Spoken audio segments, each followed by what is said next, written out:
इसी बीच निजी जिंदगी में भी बड़ा बदलाव आया। 1960 के दशक के मध्य में उनके और प्रकाश कौर के घर 2 बेटे हुए, अजय सिंह देओल, सनी देओल, और विजय सिंह देओल, बॉबी देओल।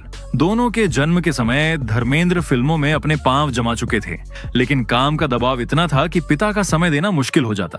फिर भी गांव लौटने पर वो बच्चों के साथ मिट्टी में खेलते और मां प्रकाश कौर को महसूस कराते कि शोहरत के बीच भी उनका रिश्ता अभी कायम है। कम लोग जानते हैं कि इस समय तक धर्मेंद्र फिल्म इंडस्ट्री के वन टेक आर्टिस्ट कहे जाने लगे थे। उनके डायलॉग डिलीवरी और एक्शन सीक्वेंस इतने नेचुरल होते कि डायरेक्टर्स को रीटेक की जरूरत ही नहीं पड़ती। और 1966 में फूल और पत्थर की जबरदस्त सफलता ने उन्हें स्टारडम के शिखर पर पहुंचा दिया। ये वही फिल्म थी जिसने उन्हें फिल्म फेयर अवार्ड में बेस्ट एक्टर की नामांकन दिलाया और फिल्म इंडस्ट्री में उनका नाम पक्का कर दिया। लेकिन जैसे जैसे स्टारडम चढ़ता गया, उनके आसपास लोगों और खासकर खूबसूरत अदाकाराओं का दायरा भी बढ़ने लगा। साल 1970 धर्मेंद्र का करियर अपने सुनहरे दौर में था। एक्शन हीरो के साथ साथ रोमांटिक लवर बॉय की उनकी इमेज पर्दे पर भी चमक रही थी। इसी समय इंडस्ट्री में कदम रखी एक नई अभिनेत्री ने, जिसने अपने पहले ही रोल से दर्शकों को दीवाना बना दिया, हेमा मालिनी। तमिलनाडु के एक ब्राह्मण परिवार की यह लड़की नृत्य और अभिनय में इतनी निपुण थी कि मीडिया ने उसे ड्रीम गर्ल का ताज दे दिया। धर्मेंद्र और हेमा की पहली मुलाकात फिल्म शराफत के सेट पर हुई। शुरू में यह रिश्ता बस प्रोफेशनल था। सीन खत्म होते दोनों अपने अपने मेकअप रूम में चले जाते। लेकिन फिर आई तुम हसीन में जवान और खासकर सीता और गीता। इन फिल्मों की शूटिंग के दौरान दोनों के बीच एक अजीब सी सहजता आ गई। कैमरे के सामने उनका केमिस्ट्री इतना नेचुरल था कि डायरेक्टर्स तक को लगता ये सिर्फ एक्टिंग नहीं है। पर असली कहानी कैमरे के पीछे लिखी जा रही थी। धर्मेंद्र, जो पहले से शादीशुदा थे और 2 बच्चों के पिता, हेमा के आकर्षण से बच नहीं पाए। वो सेट पर उन्हें देख घंटों तक सीन रिहर्स करने का बहाना बनाते, यहाँ तक कि डायलॉग में गलती करके रीटेक मांगते, बस थोड़ा और वक्त साथ बिताने के लिए। वो सेट पर गुलाबों के गुलदस्ते भेजते, शूटिंग खत्म होने के बाद भी कार में उनका इंतजार करते। धीरे धीरे हेमा भी उनकी सच्चाई और मोहब्बत के आगे पिघलने लगी। ये रिश्ता किसी आम फिल्मी अफेयर जैसा नहीं था। धर्मेंद्र इसे पूरी तरह निभाना चाहते थे, लेकिन सबसे बड़ी दीवार थी पहली पत्नी प्रकाश कौर।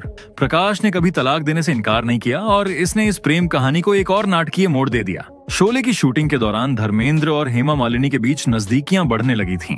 फिल्म के एक रोमांटिक सीन में धर्मेंद्र को हेमा का हाथ पकड़ना था। वो बार बार कैमरा ऑपरेटर से कह देते कि फोकस गड़बड़ हो गया है या लाइट सही नहीं है, ताकि सीन दोहराना पड़े और उन्हें हेमा के साथ थोड़ा और समय मिल सके। हेमा को भी समझ आ रहा था, लेकिन उन्होंने कभी कुछ नहीं कहा। हेमा मालिनी को गाड़ी चलाना हमेशा से सीखना था, लेकिन फिल्मी काम के बीच उन्हें कभी सही मौका नहीं मिला। धर्मेंद्र को जब ये बात पता चली तो उन्होंने खुद आगे बढ़कर कहा कि वे उन्हें ड्राइविंग सिखाएंगे। शूटिंग के खाली समय में या पैकअप के बाद दोनों कार में निकलते और धर्मेंद्र धैर्य से उन्हें सिखाते। कभी गियर बदलने का तरीका बताते, कभी मोड़ पर सावधानी बरतने की सलाह देते। इन ड्राइविंग लेसन्स के दौरान दोनों के बीच सिर्फ ड्राइविंग की बातें ही नहीं होती थीं, बल्कि हंसी मजाक और हल्की फुल्की बातचीत भी होती थी। यही छोटे छोटे पल धीरे धीरे उनकी दोस्ती को गहरे रिश्ते में बदलने लगे। हेमा मालिनी की मां जया चक्रवर्ती अपनी बेटी के लिए हमेशा एक अविवाहित और स्थिर जीवन साथी चाहती थीं। उन्हें धर्मेंद्र से रिश्ता मंजूर नहीं था, क्योंकि वे पहले से शादीशुदा थे। कई बार उन्होंने हेमा को समझाने की कोशिश की कि यह रिश्ता आगे चलकर मुश्किलें ला सकता है, लेकिन धर्मेंद्र ने हार नहीं मानी। एक बार वे फूलों की बड़ी टोकरी और कई उपहार लेकर हेमा के घर पहुंचे, सिर्फ इसलिए कि जया चक्रवर्ती का दिल जीत सकें।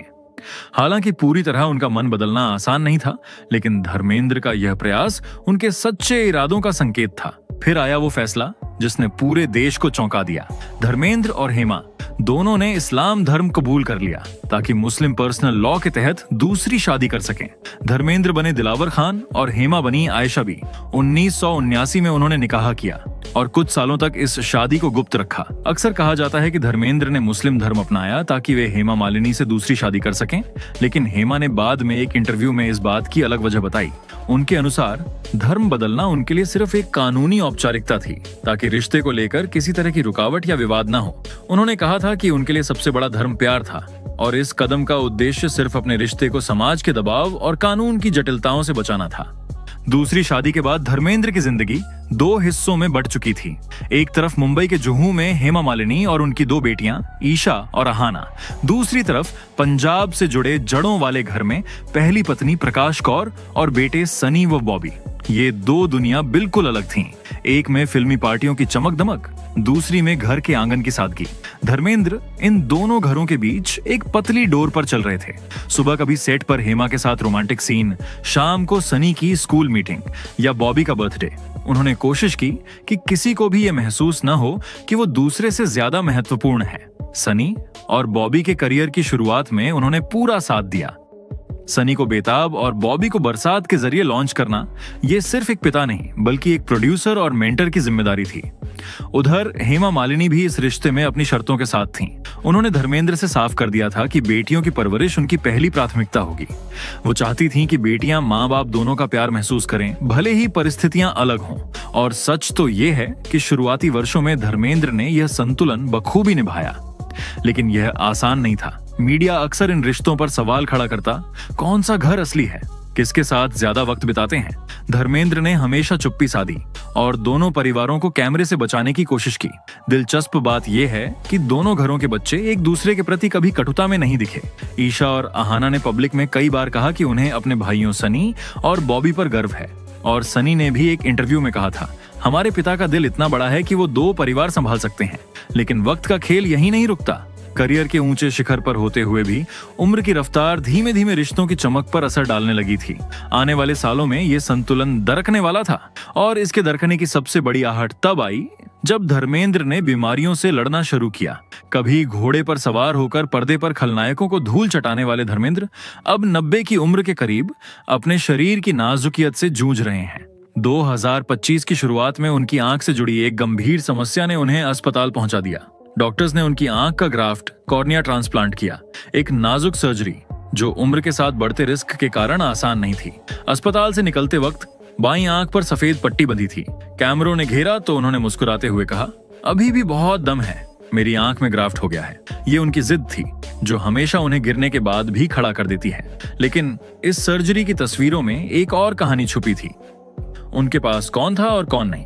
जब उन्हें अस्पताल में भर्ती कराया गया, मीडिया ने देखा कि उनके साथ पहली पत्नी प्रकाश कौर और बेटे सनी बॉबी मौजूद थे।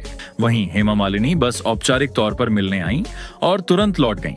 इलाज के लिए अमेरिका ले जाने का फैसला हुआ तो फ्लाइट में साथ थे बेटे और पहला परिवार। ड्रीम गर्ल नजर नहीं आई। सनी देओल ने एक इंटरव्यू में साफ कहा, माँ प्रकाश कौर हमेशा पापा के लिए रही हैं, फिर चाहे हालात कैसे भी हों। ये बयान सिर्फ एक लाइन नहीं था, बल्कि उस रिश्ते का प्रमाण था जो बिना प्रचार और बिना तमाशे के हमेशा खड़ा रहा। प्रकाश कौर, जिन्होंने कभी मीडिया में अपने दर्द का इजहार नहीं किया, अब दिन रात धर्मेंद्र के पास थीं। दवाइयां देना, आंख का ड्रॉप टाइम पर लगाना, उनके हाथ पकड़कर पुराने दिनों की कहानियां सुनाना, ये सिर्फ देखभाल नहीं बल्कि एक पुराने अधूरे रिश्ते में फिर से जान डालना था। इस दौरान सोशल मीडिया और न्यूज चैनल्स पर सवाल उठने लगे, क्या धर्मेंद्र और हेमा के बीच की नजदीकियां अब बस बीते जमाने की बातें रह गई हैं? क्या यह वही कहानी है जहां जवानी का प्यार बुढ़ापे में सच्चे सहारे से हार जाता है? धर्मेंद्र की आंख की सर्जरी सिर्फ एक मेडिकल इवेंट नहीं थी, ये उनकी जिंदगी का आईना थी। उन्होंने अपनी मोहब्बत के लिए दुनिया से बगावत की थी, धर्म बदला था, लेकिन बुढ़ापे में साथ वही था जिसे कभी अतीत मानकर पीछे छोड़ दिया था। शायद उम्र यही सिखाती है कि असली घर वो है जहां आपको बिना शर्त अपनाया जाए। शोहरत और रिश्तों की चमक फीकी पड़ जाती है, लेकिन वो हाथ जो मुश्किल वक्त में आपके माथे पर ठंडा स्पर्श रखे, वही आपकी आखिरी पनाह बन जाता है। और आज धर्मेंद्र के लिए वह हाथ प्रकाश कौर का है। ये सिर्फ एक पति पत्नी की कहानी नहीं बल्कि उस सच्चाई का आईना है जिससे हम सब एक दिन रूबरू होते हैं कि वक्त मोहब्बत और शोहरत से भी ताकतवर है। ये तय करता है कि अंत में आपके पास कौन खड़ा रहेगा, और अक्सर वो कोई ऐसा होता है जिसे आपने कभी हल्के में लिया था।